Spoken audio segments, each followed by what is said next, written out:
Journée internationale du droit de l'enfant, ça se célèbre parce que ça vaut la peine de réfléchir et de trouver des perspectives pour l'avenir de nos enfants. Bienvenue aux retardataires. L'heure maintenant est à l'exécution de notre hymne national. Il faudrait que les enfants aussi intériorisent tous ces propos parce que c'est un engagement citoyen. Alors, j'aimerais inviter tous les intervenants de ce matin, ainsi que tous les enfants, à prendre la position qu'il faut pour l'exécution de l'hymne national. S'il vous plaît, mesdames, messieurs, voilà, mesdemoiselles, elles sont nombreuses. Voilà, alors, Bossé Kota, la grande, elle va nous aider à donner le ton. C'est parti.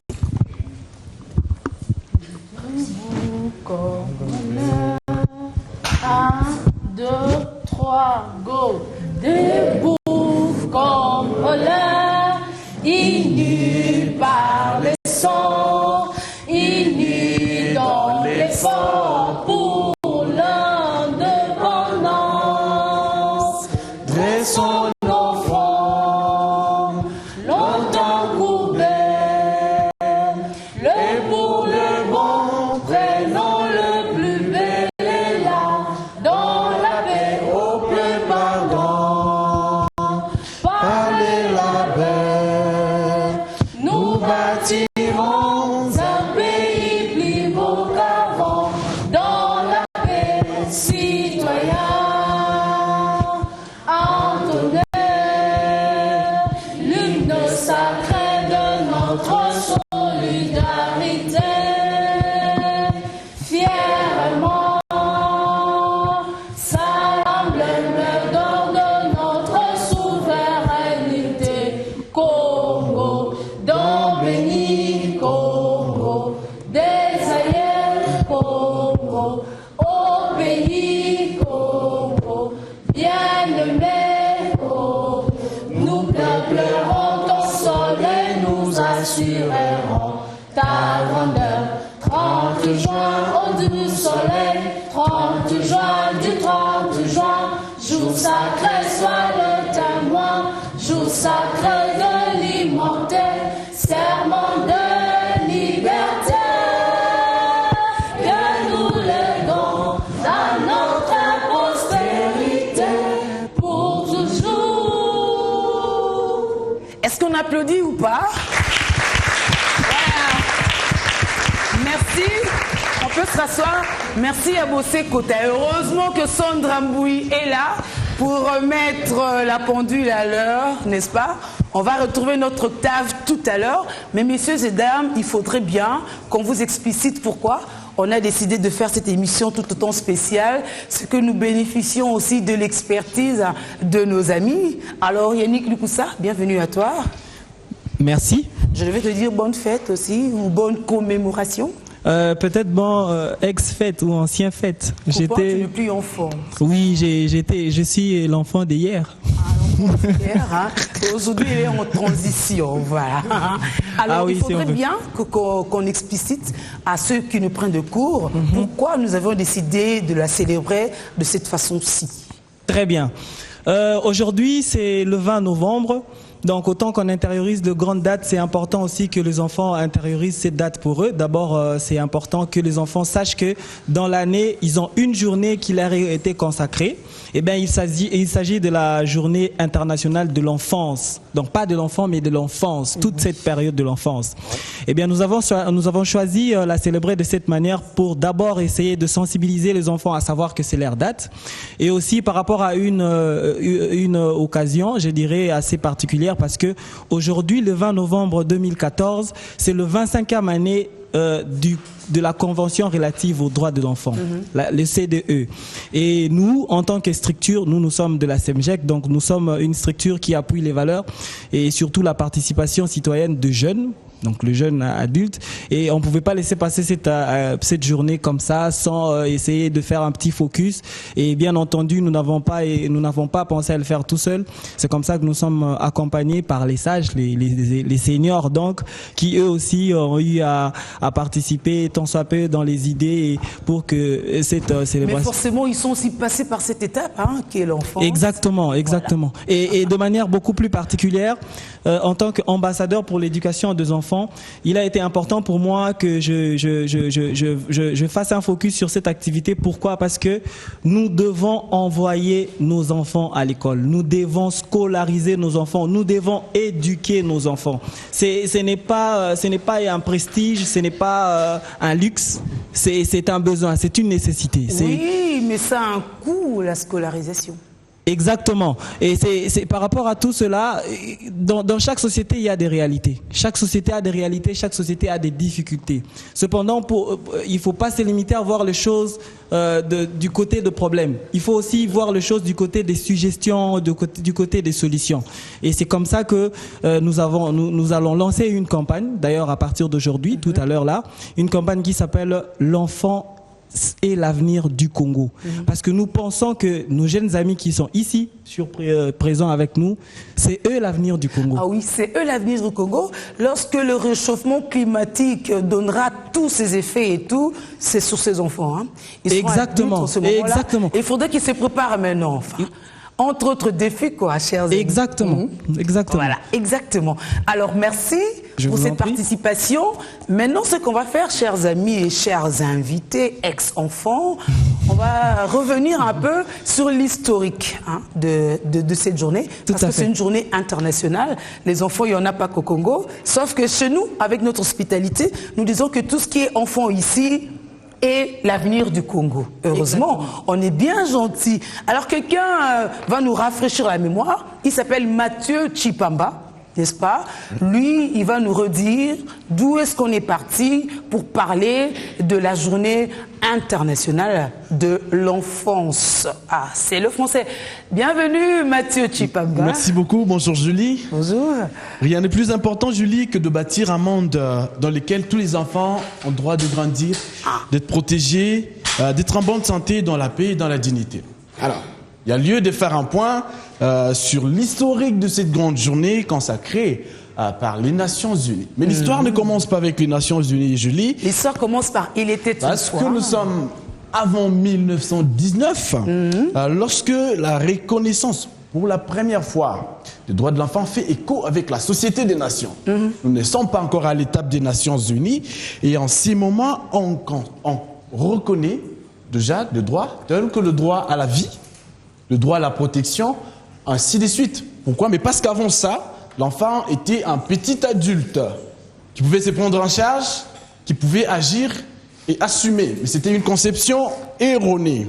Julie, le 26 septembre 1924, la Société des Nations adopte pour la première fois la déclaration de Genève. Alors c'est à travers cette déclaration, au moins, que les États ont commencé à prendre conscience de ce qu'il faut faire en faveur des enfants. Il faut attendre jusqu'en 1954 qu'une recommandation, cette fois-ci des Nations Unies, intervienne pour imposer aux États. C'est une recommandation de pouvoir consacrer dans leur législation interne la protection des droits de l'enfant. Ça va prendre un peu de temps? Oui. Mais nous irons jusqu'en 1959, lorsque la première déclaration de droits de l'enfant sera instituée par la résolution 1386. La résolution 1386. Jusque-là, nous n'en sommes pas encore à la convention qui maintient la date du 20 novembre que nous célébrons. Alors, la convention, Julie, va intervenir en 1989. Et cette convention a été signée et ratifiée par 191 États, à l'exception de la Somalie et des États-Unis, qui ont signé sans ratifier.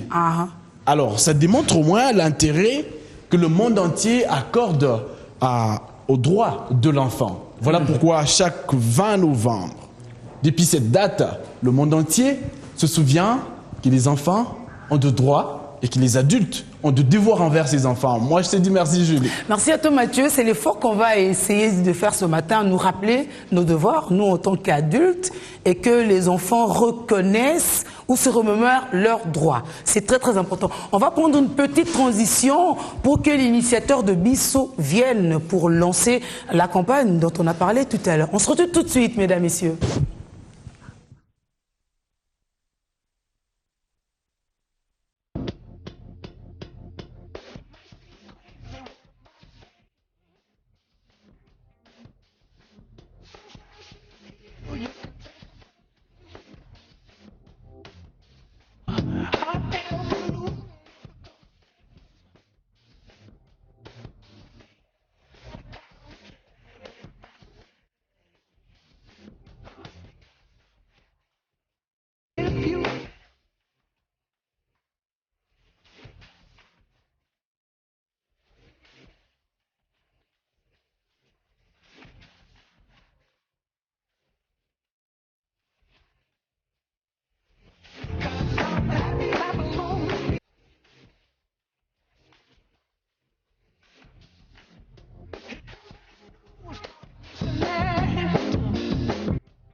L'enfant est l'avenir du Congo. Nous voulons lancer cette campagne solennellement. Maintenant, on va dire merci à la disponibilité de l'initiateur de Bisso. Ce concept qui fait long chemin, qui ne peut-être rivalise pas cette journée, parce que cette journée a aussi sa date. On a parlé de son historique, mais lui aussi fait déjà son long chemin. Monsieur l'ambassadeur Jean-Pierre Moutamba, bienvenue sur ce plateau. Merci. Merci de vous joindre à cet événement, parce que l'enfance vous préoccupe. Oui, absolument. Comme vous savez, préparer l'avenir d'un enfant, c'est assurer l'éducation de cet enfant. Nous avons l'éducation que certains appellent diffuse, nous avons l'éducation scolaire, nous avons l'éducation maternelle. Tous les trois, les deux surtout, maternelle et académique, doivent permettre à l'enfant d'éviter de tomber dans les travers de ce qu'il ramasse en route. D'où il est important de donner la chance, l'occasion à l'enfant d'apprendre et d'avoir un jour à décider seul. Et c'est pour cela d'ailleurs que dans notre campagne, nous disons que le Congo c'est nous, seulement si nous pouvons travailler. Ah oui. Or, si on n'a pas éduqué l'enfant dès son jeune âge, il ne saura pas avoir du travail. Non. Et aujourd'hui, nous remarquons que ceux qui ont la possibilité d'avoir du travail, c'est ceux qui ont eu la chance d'être à l'école, d'être à l'extérieur, et les autres n'ont pas. D'où nous militons, nous, en tout cas dans le cadre de Bisso, c'est-à-dire vous et nous, de la gratuité de l'école, à partir de l'école maternelle jusqu'à l'école à la limite primaire ou secondaire, pour donner justement la chance à tout le monde de pouvoir être quelqu'un demain. Parce qu'on ne sait jamais, comme j'ai entendu quelqu'un dire, si ce n'est chez Che Guevara qui aurait pu avoir un ministre ou un chef d'État dans ce pays. Voilà pourquoi nous nous disons, il faut encadrer, il faut encourager, et dans ce même cadre, nous avons signé un partenariat avec le ministère de l'enseignement primaire et secondaire. Oui. Nous ne voulons pas que vous nous remerciez, mais nous voulons qu'ensemble nous conjuguons les efforts pour cet encadrement. Que ce que commence aujourd'hui, que le travail que nos amis font, que le travail que nous faisons, que le travail que le gouvernement fait, doit être en synergie pour justement donner un avenir réel à nos enfants. Mais donc, quand même, avant de lancer la campagne, vous permettrez quand même de faire un lien entre notre Boupétou et l'éducation pour l'avenir. non, je ne peux pas faire le lien parce que c'est une continuité. Okay. C'est-à-dire que lorsqu'un enfant est éduqué, il sait qu'il ne faut pas jeter les détritus n'importe comment, il sait qu'il ne peut pas manger n'importe où, il sait, c'est justement dans l'éducation. C'est cette éducation-là qui vous apprend ce qu'il faut faire et ce qu'il ne faut pas faire, et si vous le faites, comment le faire. Donc c'est effectivement important que ce civisme, si on peut l'appeler ainsi, parte de l'école. C'est ainsi que dans le programme Bisso, que nous lançons d'ailleurs en décembre, il y a un programme qui parle de Salongo. Que les enfants travaillent à l'école, lorsqu'ils vont rentrer chez eux, qu'ils verront qu'il y a la saleté, ils diront aux parents pourquoi il y a la saleté ici. Si à l'école, on peut commencer à avoir un petit jardin, de pots de fleurs, de l'eau, on se lave les mains comme il faut, quand ils vont rentrer à la maison, ils feront l'école à leurs parents. Donc en réalité, éduquer l'enfant contribue à rappeler le jeune d'hier, qui est vieux d'aujourd'hui, j'espère, à pouvoir justement se rappeler régulièrement ce qui se passe. Aujourd'hui, je peux vous dire, je reconnais encore la tortue, je suis... Qu'est-ce qu'il y a au fond de ta maison, dis-moi. Mais c'est parce que je dois répéter avec les enfants. Ah, donc oui. En répétant avec les enfants, ou quand j'entends leur maman apprendre aux enfants des récitations, ça me rappelle le beau vieux temps. Mais c'est parce que je suis passé par l'école. Donc nous aussi, donnons la chance à ces enfants, à ceux qui ne sont pas scolarisés, de pouvoir le faire. Monsieur l'initiateur de Bisso, vous êtes maintenant le plateau pour lancer la campagne. Voilà. C'est une charge assez difficile et délicate, mais que j'aime et que j'accompagnerai. Aujourd'hui, ensemble avec vous, je souhaiterais annoncer que cette campagne part d'aujourd'hui jusqu'à ce qu'il y ait tous les enfants à l'école. Merci. Merci beaucoup.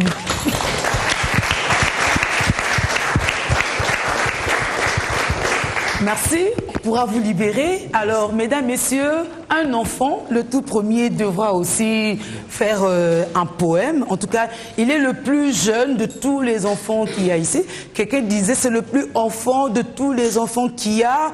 Mais le contrat, c'est qu'il s'appelle Mathieu. Mathieu, c'est pas un nom d'aujourd'hui, comme un prénom Oui, ça, c'est un vieux nom. On a vu un vieux Mathieu tout à l'heure. Maintenant, on va vers un tout petit Mathieu.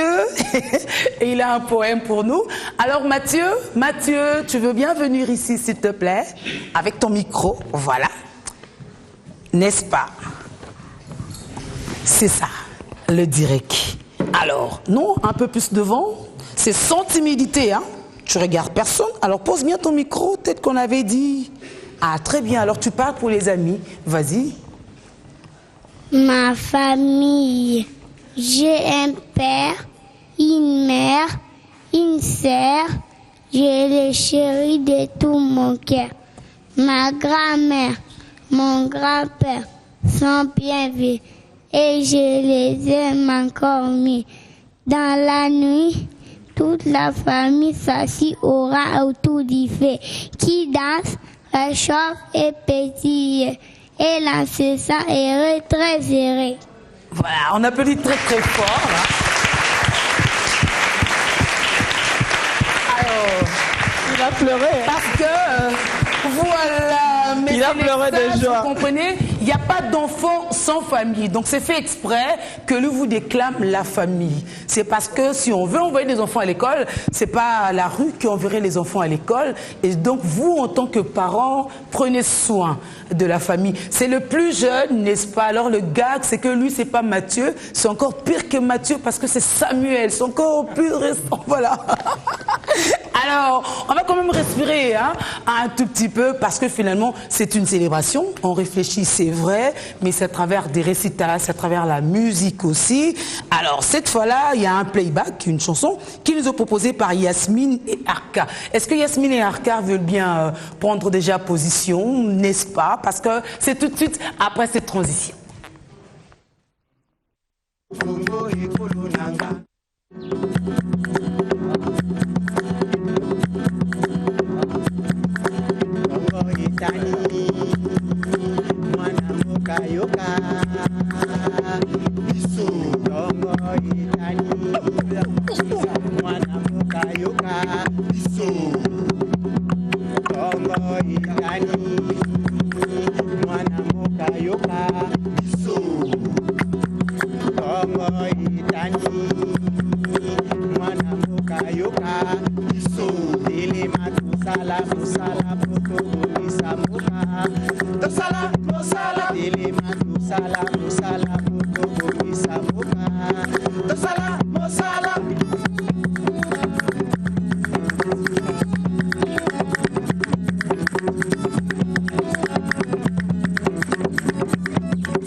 Président. Je suis pas dans mes états, je suis en dépression. Le fait de voir notre avenir tomber en érosion. Je suis pas un poète, juste un citoyen, c'est vrai que je le souhaite, mais je suis qu'un musicien. Bref, la vérité est aujourd'hui. Franchement, quand je vois des enfants dans d'érosion, ça me fait mal à la tête sans m'embrer. Quand je vois de petits embryons à peine sur les réalités, je suis pas dans mes états, je suis en dépression. Le fait de voir notre avenir tomber en érosion, je suis pas un poète, juste un musicien, c'est vrai que je le souhaite, mais je suis qu'un Congolais. 4,7 millions d'enfants sont